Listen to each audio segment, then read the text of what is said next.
दोस्तों, आज का हमारा ये वीडियो बहुत ही इंपॉर्टेंट है सभी सीनियर सिटीजन के लिए। तो अगर आप एक सीनियर सिटीजन है, वरिष्ठ नागरिक है, तो उस केस में अगर आपके पास फंड पड़ा हुआ है, इन्वेस्टमेंट करना चाहते हैं, तो आज इस वीडियो के अंदर हम आपको कंपैरिजन करके बताएंगे कि आपको सीनियर सिटीजन सेविंग स्कीम के अंदर निवेश करना चाहिए या फिर बैंक द्वारा जारी करी गई फिक्स डिपॉजिट यानी टर्म डिपॉजिट में निवेश करना चाहिए। तो आज का जो हमारा कंपैरिजन होगा वो senior citizen saving scheme versus fix deposit scheme में होगा। तो हम ये जानेंगे कि इस स्कीम में से कौन सी स्कीम बेटर ऑप्शन है आपके इन्वेस्टमेंट पर्पस के लिए, यानी अगर आप निवेश करना चाहते हैं तो कौन सी स्कीम आपके लिए सही होगी, जो ना ही सिर्फ आपको हायर रिटर्न देगी बल्कि आपको लिक्विडिटी देगी। आपको जो है रिस्क फ्री कौन सी होगी, रिस्क किसमें कम होगा, किसमें ज्यादा आपको ब्याज मिलेगा। इसके अलावा बहुत सारे ऐसी बातें हैं जो आपको जानना जरूरी है दोनों में निवेश करने से पहले।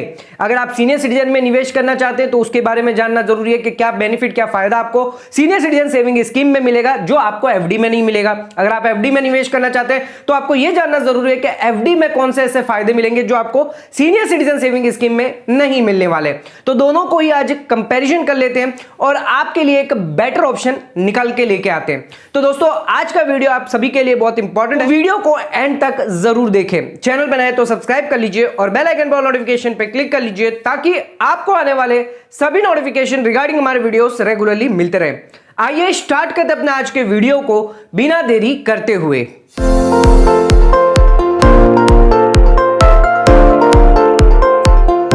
तो दोस्तों, आइए स्टार्ट करते अपने वीडियो को और जानते हैं senior citizen saving scheme better option होगी या फिर फिक्स डिपॉजिट में निवेश करना आपके लिए बेटर ऑप्शन होगा फॉर सीनियर सिटीजन के लिए। दोस्तों, सबसे पहले बात करते एज क्राइटेरिया के बारे में, यानी एज लिमिट क्या रखी गई है। अगर हम सीनियर सिटीजन सेविंग स्कीम की बात करें तो इसके अंदर एज रिस्ट्रिक्शन रखा गया है 60 साल, यानी अगर आपकी एज 60 साल या उससे ज्यादा है तभी आप इस स्कीम के अंदर निवेश कर सकते हैं। अगर आपकी उम्र 60 से कम है तो इस स्कीम के अंदर आप निवेश नहीं कर सकते, लेकिन कुछ एक्सेप्शन रखे गए हैं। अगर आप एक रिटायर्ड सिविलियन एम्प्लॉय है तो उस केस में आप 55 साल की उम्र में ही निवेश कर सकते हैं, और अगर आप रिटायर्ड डिफेंस एम्प्लॉय है तो 50 साल की एज में निवेश कर सकते हैं। दोस्तों, अगर आपको 50 साल और 55 साल यानी रिटायर्ड अगर आप हैं निवेश करना है तो रिटायरमेंट बेनिफिट से 3 महीने के अंदर अंदर, यह नया प्रोविजन है, पहले यह 1 महीना किया गया था, अब यह 3 महीने के अंदर अंदर आपको इसमें निवेश करना पड़ेगा। रिटायरमेंट बेनिफिट जो भी आपको मिलेगा, जो भी आप अगर कोई गवर्नमेंट एम्प्लॉय है या सेंट्रल हो या स्टेट गवर्नमेंट एम्प्लॉय हो, जो भी एम्प्लॉय है जिसको रिटायरमेंट बेनिफिट दिया जाता है, अगर वो रिटायरमेंट बेनिफिट विद इन 3 महीने के अंदर अंदर जो है निवेश करता है तभी इस स्कीम के अंदर ऑप्ट कर सकता है। लेकिन इसके लिए भी रिटायर्ड एम्प्लॉय के लिए भी एज क्राइटेरिया रखी गई है 55 साल, यानी जो डिफेंस एम्प्लॉय होंगे 50 से 55 में, उनके लिए 1 महीने के अंदर अंदर करना है, और 55 साल से ऊपर जितने भी एम्प्लॉय होंगे, जो भी रिटायर्ड एम्प्लॉय हैं, उन लोगों के लिए 3 महीने का क्राइटेरिया रखा गया है, ये नए प्रोविजन के हिसाब से। लेकिन दोस्तों, अगर हम बात करें बैंक की फिक्स डिपॉजिट के बारे में तो इसमें ऐसी कोई भी एज रिस्ट्रिक्शन नहीं है। अगर आप 60 साल से कम भी है तो भी आप बैंक में फिक्स डिपॉजिट करवा सकते हैं, और 60 साल से ऊपर अगर जाते हैं तो आप करवा सकते हैं, लेकिन आपको एक बेनिफिट मिलेगा, 0.5% एक्स्ट्रा इंटरेस्ट दिया जाता है 60 साल से कम एफडी के मुकाबले। अगर आपके एज 60 साल से कम है और अगर आप सीनियर सिटीजन हैं तो उनके मुकाबले कंपैरिजन में देखा जाए तो 0.5% आपको एक्स्ट्रा मिलता है। और कुछ बैंक आपको अलाउड करती है अगर आपकी एज 80 साल से ज्यादा है तो अगर आप सुपर सीनियर सिटीजन आते तो आपको एडिशनल इंटरेस्ट दिया जाता है, यानी सीनियर सिटीजन से भी हायर इंटरेस्ट दिया जाता है सुपर सीनियर सिटीजन को, जो कुछ बैंक अलाउ करती है। तो दोस्तों, हम यहां पर देख सकते हैं जो कट ऑफ रखा गया है बैंक द्वारा फिक्स डिपॉजिट, जितनी भी बैंक होती है चाहे पब्लिक हो प्राइवेट हो, कट ऑफ जो है वो 60 साल रखी गई है। 60 से ऊपर जाता है तो उस केस में 0.5% आपको एक्स्ट्रा हायर इंटरेस्ट दिया जाता है। तो अगर ओवरऑल देखा जाए तो सीनियर सिटीजन सेविंग स्कीम के अंदर अगर आप निवेश करते हैं, जो रिटायर्ड इंडिविजुअल है यानी जिनकी एज 50 से क्रॉस होती है, 55 क्रॉस होती है, जो रिटायर्ड एम्प्लॉय है, उनको फायदा दिया जाता है, क्योंकि सीनियर सिटीजन सेविंग स्कीम के अंदर आपको 8.2% तक का ब्याज मिलता है, जबकि अगर हम बैंक एफडी की बात करें तो 7 से 7.5% मैक्सिमम आपको ब्याज मिलता है, उससे ज्यादा आपको ब्याज नहीं मिलता। यानी जो रिटायर्ड एम्प्लॉय है जो 50 से या 55 साल की एज में है तो उनके लिए बेनिफिट होता है कि वो अगर senior citizen saving scheme opt करेंगे तो उन्हें ज्यादा ब्याज मिलेगा, 8.2%, ना कि 7%, 7.5%। अगर आप स्मॉल फाइनेंस बैंक के अंदर फिक्स डिपॉजिट करवाते हैं तो उस केस में आपको हो हो सकता है 8 से 9% तक का ब्याज मिले, लेकिन वहां पर रिस्क भी उतना ही रहता है। अगर प्राइवेट और पब्लिक बैंक की बात करें तो उस केस में आपको 7 से मैक्सिमम 7.5% तक का ही ब्याज दिया जाता है। लेकिन सीनियर सिटीजन सेविंग स्कीम के अंदर आपको 8.2% का ब्याज दिया जाता है, जो रिटायर्ड इंडिविजुअल जो है, जो रिटायर्ड इंप्लॉय है, उन लोगों के लिए बेटर ऑप्शन है सीनियर सिटीजन सेविंग स्कीम, अगर वो निवेश करना चाहते हैं, ज्यादा रिटर्न पाना चाहते हैं। दोस्तों आ जाते हैं अपने नेक्स्ट पॉइंट पे, कैपिंग ऑफ इन्वेस्टमेंट, यानी कितना मैक्सिमम निवेश आप कर सकते हैं। सीनियर सिटीजन सेविंग स्कीम की बात करें तो मैक्सिमम निवेश आप 30 लाख रुपए तक कर सकते हैं। यह लिमिट जो है वो बढ़ाई गई थी 1 अप्रैल 2023 से, यानी बजट 2023 के अंदर। इससे पहले लिमिट थी 15 लाख रुपए, जिसको बढ़ाकर इन्होंने 30 लाख रुपए कर दिए।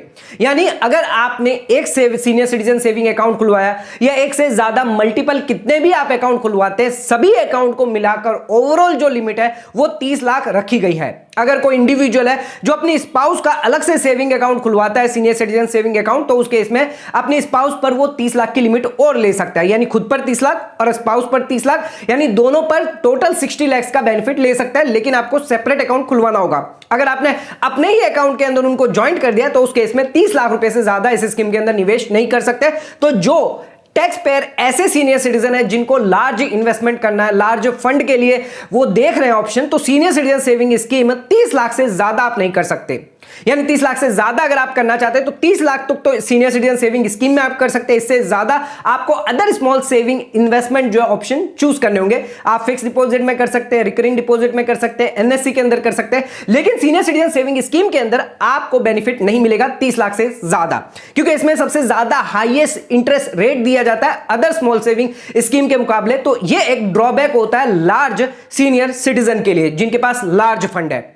लेकिन अगर हम बात करें फिक्स डिपॉजिट की, तो ऐसी कोई भी कैपिंग नहीं रखी गई है। अगर आप बैंक में फिक्स डिपॉजिट करते हैं, चाहे आप 10 लाख की करें या 1 करोड़ की, कोई लिमिट या कोई रेस्ट्रिक्शन नहीं रखी गई है। आप कितनी भी कर सकते हैं, कितने मल्टीपल अकाउंट खुलवा सकते हैं, जिसके लिए ओवरऑल जो है कोई मैक्सिमम लिमिट नहीं रखी गई है, ना ही ओवरऑल ना ही पर अकाउंट पर।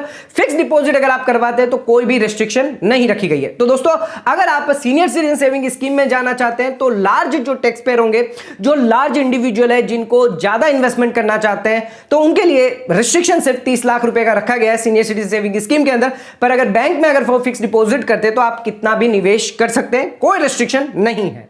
दोस्तों आइए अब बात करते हैं इसकी मैच्योरिटी पीरियड यानी टेन्योर पीरियड के बारे में। सीनियर सिटीजन सेविंग स्कीम की अगर बात करें तो इसके अंदर 5 साल की मैच्योरिटी रखी गई है, यानी जिस दिन से आप अकाउंट खुलवाएंगे उस साल से लेकर 5 साल तक यह अकाउंट जो मैच्योर हो जाएगा। मैच्योरिटी के बाद आप चाहें तो इस अकाउंट को क्लोज करके एक नया सीनियर सिटीजन अकाउंट खुलवा सकते हैं। अगर आप ऐसा नहीं करना चाहते तो उस केस में आप चाहते हैं तो आप इस अकाउंट को फर्दर एक्सटेंड कर सकते हैं। एक्सटेंशन 3 साल के लिए अलाउ किया जाएगा। पहले पुराने प्रोविजन के हिसाब से एक बार ही आपको एक्सटेंशन अलाउ किया जाता था, लेकिन अब जो नया रूल जारी किया गया है जिसके अंदर आप पर नंबर ऑफ टाइम 3-3 साल के लिए आप एक्सटेंड कर सकते हैं। यानी आप कितने भी नंबर ऑफ टाइम अकाउंट को एक्सटेंड करवा सकते हैं, 1 बार 2 बार 3 बार, लेकिन जो एक ब्लॉक होगा एक्सटेंशन का वो 3 साल का रखा गया है। जो भी मैच्योरिटी पर आपकी इंटरेस्ट रेट होगी वही इंटरेस्ट रेट आपके लिए उस ब्लॉक के लिए लागू की जाएगी। लेकिन अगर आप बैंक की फिक्स डिपॉजिट की बात करें तो अगर आप 5 साल की फिक्स डिपॉजिट चूज करते हैं तो उस केस में 5 साल की मैच्योरिटी के बाद आपकी जो फिक्स डिपॉजिट है वो मैच्योर हो जाएगी। अगर आप चाहते हैं और 5 साल की करना चाहते हैं तो और 5 साल की आप कर सकते हैं। लेकिन आरबीआई द्वारा नया रूल जारी किया गया जिसके तहत एक बार अगर आपकी फिक्स डिपॉजिट मैच्योर हो जाती है तो उस केस में बैंक आपकी ऑटो रिन्यूअल नहीं करने वाला। अगर जब तक आप अपनी ऑटो रिन्यूअल नहीं करवाते या फिक्स डिपॉजिट जो मैच्योर होगी उसका पैसा आप नहीं लेते, तब तक आरबीआई द्वारा जो नियम है, बैंक जो आपको सिर्फ सेविंग इंटरेस्ट रेट के हिसाब से ही ब्याज देगा जब तक बैंक के पास वो पैसा पड़ा है।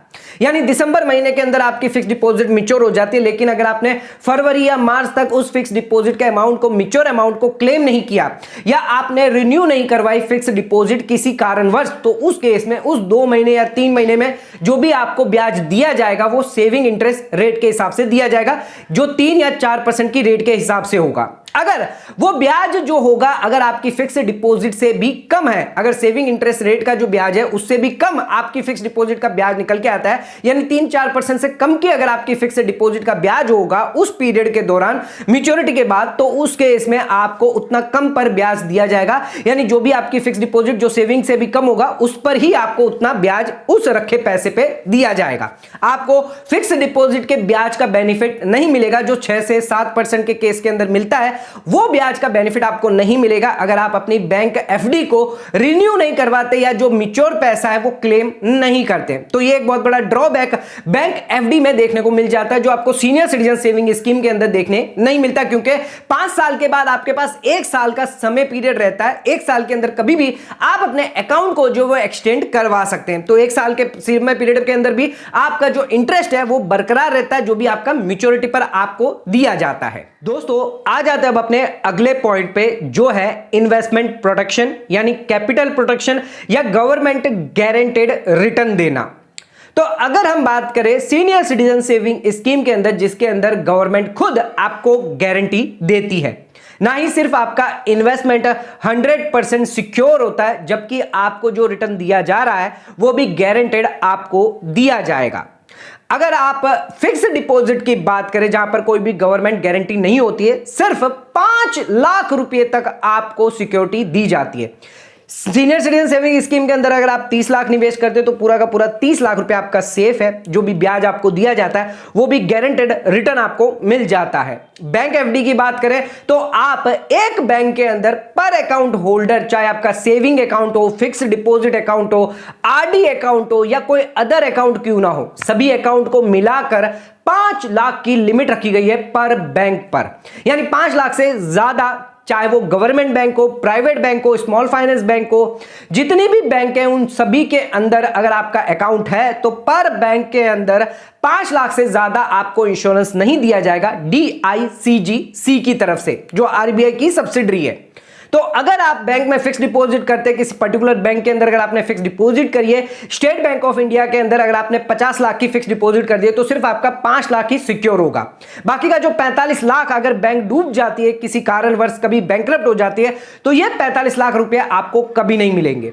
सिर्फ 5 लाख ही आपको इंश्योरेंस दिया जाएगा, चाहे आप किसी और बैंक के अंदर निवेश करते हैं। अगर आप इस रिस्क से बचना चाहते हैं तो उस केस में आप ये 50 लाख रुपए 10 अलग अलग बैंकों के अंदर करेंगे तो सभी बैंकों के अंदर आपको 5-5 लाख की सिक्योरिटी मिल जाएगी। लेकिन अगर पर्टिकुलर एक बैंक के अंदर अगर आप निवेश करते हैं तो उस केस में आपके लिए रिस्क बढ़ जाता है। सीनियर सिटीजन सेविंग स्कीम के अंदर जो भी कैपिटल, जो भी इन्वेस्टमेंट आपने किया है वो पूरा का पूरा प्रोटेक्टेड रहता है। 100% जितना भी रिटर्न है वो भी गारंटेड आपको दिया जाता है। लेकिन बैंक के फिक्स डिपॉजिट के अंदर प्रिंसिपल प्लस इंटरेस्ट दोनों को मिलाकर 5 लाख से ज्यादा का इंश्योरेंस आपको नहीं दिया जाता। आ जाते हैं अपने अगले पॉइंट पे, बात करते हैं लिक्विडिटी की, यानी आपका फंड कौन सा इन्वेस्टमेंट ज्यादा हाईली लिक्विड होगा। आइए जानते हैं। सीनियर सिटीजन सेविंग स्कीम के अंदर अगर आप निवेश करते हैं तो उसके इसमें 5 साल का लॉक इन पीरियड रखा गया है। अब इस 5 साल के अंदर अगर कभी भी आप पैसा विड्रॉ करते हैं यानी प्रीमेच्योर विड्रॉल करवाते हैं तो कुछ पेनल्टी आपको लग जाती है। अगर आपने 1 साल के अंदर पैसा विड्रॉ किया है, प्रीमेच्योर विड्रॉल किया है, तो पहले आपको कोई भी ब्याज आपको नहीं दिया जाता था। अगर कोई ब्याज दे भी दिया जाता था तो वो आपके प्रिंसिपल अमाउंट से रिकवर कर लिया जाता था। लेकिन जो नया रूल जारी किया गया है सीनियर सिटीजन सेविंग स्कीम के अंदर, जिसके अंदर अगर आप अब 1 साल के अंदर अगर पैसा विड्रॉ करते हैं तो 1.5% के हिसाब से आपके प्रिंसिपल अमाउंट में से डिडक्ट कर लिया जाएगा। दोस्तों 1 से 2 साल की अगर बात करें तो 1.5% आपका डिडक्ट किया जाएगा। 2 से 5 की बात करें तो 1% प्रिंसिपल अमाउंट यानी जितना पैसा आपने निवेश किया है उसमें से 1% या 1.5% अमाउंट डिडक्ट किया जाएगा बेस्ड ऑन कौन से पीरियड में आप पैसा विड्रॉ कर रहे हैं। 1% के हिसाब से अगर हम आपको एग्जांपल के तौर पे बताएं तो 5 लाख रुपए अगर आप निवेश करते हैं और अगर आपने 2 से 3 साल यानी 3 साल में ही आपने पैसा विड्रॉ कर दिया है तो 5,000 रुपया आपका कम करके बाकी का इन्वेस्टमेंट अमाउंट आपको दे दिया जाएगा। लेकिन अगर हम बैंक एफडी की बात करें तो बैंक एफडी के अंदर अगर आप पैसा निवेश करते हैं और बैंक एफडी के अंदर अगर कभी भी आप पैसा अपना विड्रॉ करते हैं तो उस केस में पेनल्टी लगाई जाती है जो 1% कम इंटरेस्ट पर दिया जाता है। बैंक एफडी के अंदर आपके प्री मैच्योर विड्रॉल के केस के अंदर आपका जो इन्वेस्टमेंट अमाउंट है उस पर आपको 1% डिडक्ट नहीं किया जाता, जबकि आपको जो ब्याज दिया जा रहा है उस पर 1% कम ब्याज दिया जाता है, यानी लोअर ब्याज दिया जाता है। बैंक एफडी के केस के अंदर 6% अगर आपको ब्याज मिल रहा है तो 1% कम हो जाएगा पेनल्टी के रूप में। किसी बैंक में 0.5 है तो किसी में 1% है, डिपेंड ऑन करता है बैंक पर। तो 1% कम कर दिया जाएगा, यानी 5% ही आपको ब्याज दिया जाएगा जितने पीरियड के लिए आपने फिक्स डिपॉजिट करी है। एग्जांपल के तौर पर अगर आपने 5 लाख की फिक्स डिपॉजिट करी है तो 5% के हिसाब से आपको 2 साल के लिए ब्याज दिया जाएगा, यानी 50,000 निकल के आता है। जबकि अगर हम प्री मैच्योर विड्रॉल नहीं करते तो 6% के हिसाब से हमें ब्याज मिलता है, यानी 60,000 ब्याज मिलता। 10,000 की हमें पेनल्टी लग जाती है, यानी 10,000 का हमें कम ब्याज मिलता है। वहीं अगर आप सीनियर सिटीजन सेविंग स्कीम की बात करें तो 5 लाख के निवेश पर 1% या 1.5%, 5,000 या फिर 7,500 होता है, यानी 2,500 तक का आपको एक्स्ट्रा फायदा मिल जाता है। अगर आप सीनियर सिटीजन सेविंग स्कीम को ऑप्ट करते प्री मैच्योर विड्रॉल निकालते हैं तो आपको कम प्री मैच्योर विड्रॉल की पेनल्टी लगती है। आ जाते हैं अब अपने अगले पॉइंट पे, तो टैक्सेशन बेनिफिट किसमें आपको देखने को मिलेगा, सीनियर सिटीजन सेविंग स्कीम या फिर बैंक की फिक्स डिपॉजिट में, आइए जान लेते हैं। दोस्तों, अगर आप सीनियर सिटीजन सेविंग स्कीम के अंदर निवेश करते हैं, 30 लाख रुपए अगर आप निवेश करते पहले ही साल के अंदर, तो उस केस में उस साल आपको 1.5 लाख की छूट मिल जाएगी। ये जो 1.5 लाख की छूट है सेक्शन 80C के हिसाब से आपको दी जाएगी, लेकिन ध्यान रखिएगा ये 5 साल तक आपको 1.5 लाख नहीं मिलेगा। जिस साल आप निवेश करेंगे उसी साल आपको 1.5 लाख की छूट दी जाएगी। मैक्सिमम आप निवेश 30 लाख तक कर सकते हैं। अगर पहले साल आपने 10 लाख किया तो पहले साल आप 1.5 लाख की छूट ले सकते हैं। दूसरे साल आपने 5 लाख किया तो दूसरे साल भी आप 1.5 लाख की छूट ले सकते हैं। ऐसे कर करके अगर आपने 5 साल तक 30 लाख रुपए टोटल ओवरऑल अगर निवेश करते हैं तो हर साल आप 1.5 लाख रुपए की छूट ले सकते हैं। और जो भी इंटरेस्ट आपको इसके अंदर दिया जाएगा वो टैक्स फ्री नहीं होगा। 50,000 तक आप 80TTB के तहत छूट ले सकते हैं अगर आप एक सीनियर सिटीजन है। सीनियर सिटीजन सेविंग स्कीम द्वारा जो भी ब्याज आपको दिया जाएगा 50,000 तक की छूट होगी। 50,000 तक बैंक जो है या पोस्ट ऑफिस आपका TDS डिडक्ट नहीं करेगी। सीनियर सिटीजन सेविंग स्कीम के तहत जो भी आपको ब्याज दिया जा रहा है 50,000 से ऊपर होगा तो वो आपके लिए टैक्सेबल होगा, जो आपकी स्लैब रेट वाइज टैक्स किया जाएगा। बैंक एफडी की बात करें तो बैंक एफडी के अंदर एक कंडीशन दी गई है, आपको 80C का बेनिफिट तभी मिलेगा अगर आप टैक्स सेविंग 5 साल की फिक्स डिपॉजिट करवाते हैं। अगर आप 1 साल की, 2 साल की या 3 साल की फिक्स डिपॉजिट करवाते तो उस केस में आपको 80C का बेनिफिट नहीं दिया जाएगा, यानी 1.5 लाख का बेनिफिट नहीं दिया जाएगा। आप हर साल अगर 1.5 लाख रुपए फिक्स डिपॉजिट करते तो हर साल आप 80C का बेनिफिट ले सकते हैं। इंटरेस्ट की बात करें तो इंटरेस्ट आपके लिए टैक्सेबल होगा। 50,000 तक आपको 80TTB के तहत छूट मिल जाएगी बैंक एफडी के अंदर। 50,000 से ऊपर होगी तो उस केस में भी आपको स्लैब रेट वाइज आप पर टैक्स लगाया जाएगा। दोस्तों, आइए अब जानते हैं कौन सी स्कीम आपके लिए बेटर होगी, यानी कौन सी राइट स्कीम होगी, क्या राइट स्ट्रेटजी होगी, क्या डिसीजन आपको लेना चाहिए, सीनियर सिटीजन सेविंग स्कीम की तरफ जाना चाहिए या फिर बैंक एफडी की तरफ से। दोस्तों, अगर ऐसे सीनियर सिटीजन हैं जिन लोगों को रेगुलर इनकम चाहिए यानी मंथली इनकम चाहिए, उनके लिए senior citizen saving scheme better option माना गया है, क्योंकि बैंक एफडी के अंदर जो भी ब्याज है वो आपको मैच्योरिटी पर मिलता है। लेकिन अगर सीनियर सिटीजन सेविंग स्कीम की बात करें जिसके अंदर आपको क्वार्टरली बेसिस पर ब्याज दिया जाता है, यानी अगर आपने 30 लाख रुपए निवेश करें तो सालाना आपको 2 लाख रुपए यानी महीने के हिसाब से आपको 20,000 रुपए, क्वार्टरली के हिसाब से 60,000 रुपए तक मिलते रहेंगे, जो आपके लिए सफिशिएंट है आपकी जीविका चलाने के लिए। यानी एक सीनियर सिटीजन जिसको रेगुलर इनकम चाहिए वो सीनियर सिटीजन सेविंग स्कीम के अंदर ऑप्ट कर सकता है। यहां पर आपको ज्यादा ब्याज भी मिल जाता है 8.2% की रेट के हिसाब से, जबकि बैंक एफडी में आपको 7 से 7.5% का ही ब्याज मिलता है और पैसा भी जो इंटरेस्ट है वो आपको मैच्योरिटी पर मिलता है, यानी आपको रेगुलर इनकम फिक्स डिपॉजिट में नहीं मिलती। साथ दोस्तों, जो सीनियर सिटीजन हायर इंटरेस्ट चाहते हैं वो सीनियर सिटीजन सेविंग स्कीम की तरफ जा सकते हैं,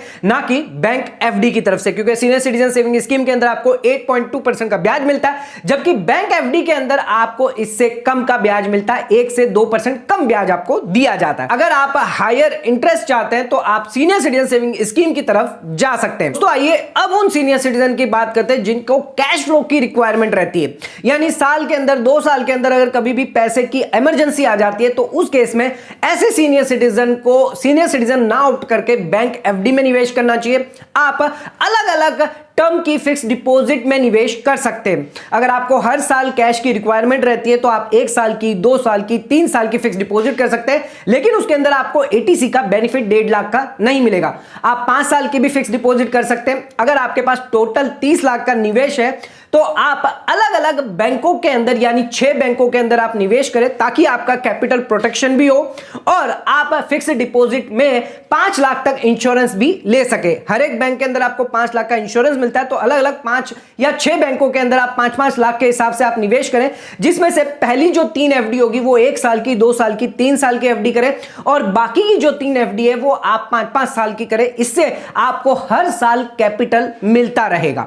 हर साल आपके पास 5 लाख रुपए साल के एंड में आपको मिलते रहेंगे, जिससे 5 साल के अंदर आपको फिर से ये पूरा का पूरा 30 लाख रुपया आपको मिल जाएगा। ऐसे ही आप अगले 5 साल के लिए करें, 1 साल, 2 साल, 3 साल की एफडी 3-3 करें 5-5 लाख की, और बाकी की जो 3 एफडी है 5-5 साल की आप कर सकते हैं 5-5 लाख की, तो टोटल इन्वेस्टमेंट आपका 30 लाख हो जाएगा। कैपिटल रिक्वायरमेंट यानी कैपिटल कैश फ्लो भी आपका बना रहेगा। कुछ ऐसे सीनियर सिटीजन है जिनको लॉन्ग टर्म निवेश करना है यानी लॉक इन पीरियड में रहना, प्रीमेच्योर विड्रॉल जो नहीं करना चाहते, उन लोगों के लिए senior citizen saving scheme better option है। अगर जो लोग शॉर्ट टर्म निवेश करना चाहते हैं वो फिक्स डिपॉजिट के अंदर कर सकते हैं। जो लार्ज कैपिटल फंड के अगर निवेश करना चाहते हैं तो वो फिक्स डिपॉजिट में कर सकते हैं, क्योंकि सीनियर सिटीजन सेविंग स्कीम के अंदर आपको सिर्फ 30 लाख तक का ही निवेश मिल जाता है। दोस्तों एक और स्ट्रेटेजी हम आपको बताते हैं कि अगर आप फिक्स डिपॉजिट 30 लाख रुपए अगर आपके पास है तो 15 लाख आप सीनियर सिटीजन सेविंग स्कीम के अंदर जमा कर दें। बाकी का जो 15 लाख है वो आप बैंक की फिक्स डिपॉजिट में कर सकते हैं, जिसको आप 3 बैंक के अंदर डिवाइड कर सकते हैं। 5-5 लाख रुपए, ध्यान रखिएगा प्रिंसिपल और इंटरेस्ट दोनों मिलाकर आपको 5 लाख तक का इंश्योरेंस दिया जाता है। तो ये 5-5 लाख रुपए आप फिक्स डिपॉजिट में कर सकते हैं, जिससे आपका जो पैसा है वो पूरा का पूरा लॉक नहीं होगा। लॉक इन पीरियड जो 5 साल का रखा गया सीनियर सिटीजन स्कीम के अंदर वो लॉक नहीं होगा और आपका जो पैसा है वो लिक्विडिटी आपकी बनी रहेगी। आपको ब्याज इसमें 15 लाख पर सीनियर सिटीजन पर आपको हायर ब्याज भी आप रिकवर कर पाएंगे, जबकि आपको बैंक एफडी के अंदर थोड़ा कम ब्याज मिलेगा, लेकिन आपकी लिक्विडिटी बरकरार रहेगी। दोस्तों आज के इस वीडियो के अंदर हमने डिटेल जानकारी दी आपको कि आप अगर सीनियर सिटीजन है तो सीनियर सिटीजन सेविंग स्कीम के अंदर निवेश करना चाहिए या फिर अगर आपको बैंक एफडी में निवेश करते हैं तो किसमें ज्यादा बेनिफिट है, कौन सा बेटर ऑप्शन आपके लिए, जिसके लिए हमने डिटेल में आज के इस वीडियो के अंदर डिस्कस कर लिया है। तो दोस्तों आज का वीडियो अगर आपको पसंद आया तो हमारे चैनल को लाइक, सब्सक्राइब और शेयर जरूर करिएगा। वीडियो को यहीं खत्म करते हैं। धन्यवाद।